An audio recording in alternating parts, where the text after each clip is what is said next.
When you start to compare, at least be truthful and fair. If not, it will lead to despair. All of us are inclined to compare ourselves to others, but that does not have to be a bad thing. Other people can be a great source of inspiration, information, and motivation. So, we're going to talk about that. But here's where it goes sideways. Psychologists tell us that we do upward comparison or downward comparison, pretty much as they sound. Upward comparison occurs when we are comparing ourselves to others that we believe are up above us. They're superior. They are smarter, faster, quicker, healthier, etc. Then that downward comparison occurs when we feel like we are better than someone else. And we say things like, well, at least I earn more than she does. At least I'm faster than he is.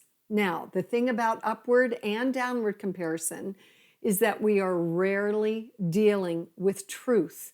We're not being truthful and fair because we don't have all the information. We don't have complete perspective because none of us are omniscient. We're not all knowing. And so the perspective we do have is clouded with our own finite understanding of things.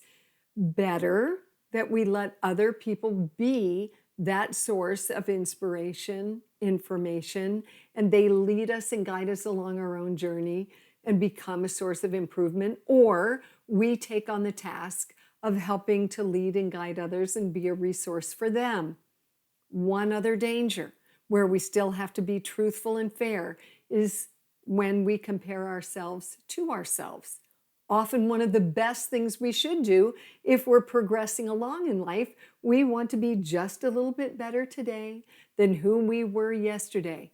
But we are not being truthful and fair if we don't have the proper comparison even with ourselves. If we're trying to run a marathon next month the same way we did 20 years ago before we had knee surgery, not truthful and fair, not a good way to compare even with ourselves. So you get it, be truthful and fair when you compare. That's how we avoid falling into despair. And those are my 2 cents in these 2 minutes.